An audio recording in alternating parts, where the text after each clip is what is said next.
21-ാം നൂറ്റാണ്ട് കണ്ട ഏറ്റവും നീണ്ടുപോയ ഏറ്റവും വലിയ യുദ്ധം റഷ്യ യുക്രൈൻ യുദ്ധം തുടങ്ങിയിട്ട് ഇന്ന് 4 കൊല്ലം തികയുകയാണ്.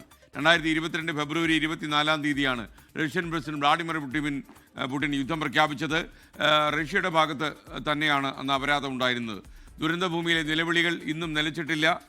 നമുക്കറിയുന്നത് പോലെ യുക്രൈൻ പ്രതിനിധി 24-ന്റെ പ്രതിനിധി ബൈജു കൊട്ടാരക്കര ഈ വെടിയൊച്ചകൾ പാഞ്ഞു നടക്കുന്ന യുക്രൈൻ മണ്ണിൽ പോയി നേരിട്ട് റിപ്പോർട്ട് ചെയ്തതൊക്കെ നമുക്ക് ഓർമ്മിക്കേണ്ടതുണ്ട്. യുക്രൈൻ യുദ്ധത്തിൻ്റെ നാൾ വഴികളിലൂടെ നമ്മളൊന്ന് തിരിഞ്ഞു നടക്കുന്നു.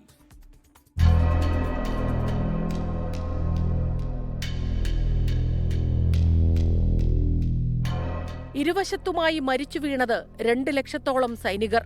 ശരിയായ മരണസംഖ്യ അതിലേറെ. മരിച്ച സാധാരണക്കാരുടെ കണക്ക് ഇന്നും അവ്യക്തം. പിടഞ്ഞുവീണ മനുഷ്യജീവനുകളിൽ എത്ര സ്ത്രീകളുണ്ടെന്നോ എത്ര കുട്ടികളുണ്ടെന്നോ ആർക്കും അറിയില്ല. 4 വർഷം നീണ്ട റഷ്യ യുക്രൈൻ യുദ്ധത്തിന്റെ നേർചിത്രം ഇങ്ങനെയൊക്കെയാണ്.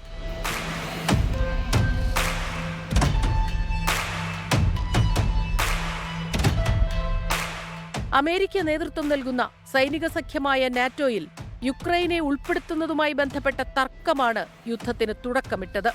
പിന്നാലെ 2022 ഫെബ്രുവരി 24-ന് റഷ്യൻ പ്രസിഡന്റ് വ്ളാഡിമിർ പുടിൻ യുദ്ധം പ്രഖ്യാപിച്ചു.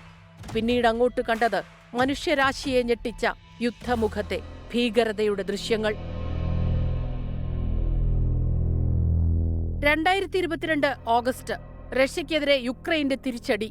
വൈകാതെ ഡോണസ്, കേഴ്സൺ മേഖലകൾ തങ്ങളുടേതെന്ന് റഷ്യയുടെ പ്രഖ്യാപനം. പിന്നാലെ 2022 നവംബറിൽ കേഴ്സൺ യുക്രൈൻ തിരിച്ചുപിടിച്ചു. 2023 ഓഗസ്റ്റിൽ റഷ്യൻ കൂലിപ്പട്ടാളത്തിന്റെ തലവൻ പ്രിഗോഷിൻ കൊല്ലപ്പെട്ടതോടെ യുദ്ധം കനത്തു. യുദ്ധത്തിന് അന്ത്യം കുറിക്കാനുള്ള ചർച്ചകൾക്ക് അമേരിക്കൻ പ്രസിഡന്റ് ഡൊണാൾഡ് ട്രംപ് അടക്കം മുൻകൈയെടുത്തിട്ടും സമാധാനം ഇപ്പോഴും അകലെയാണ്.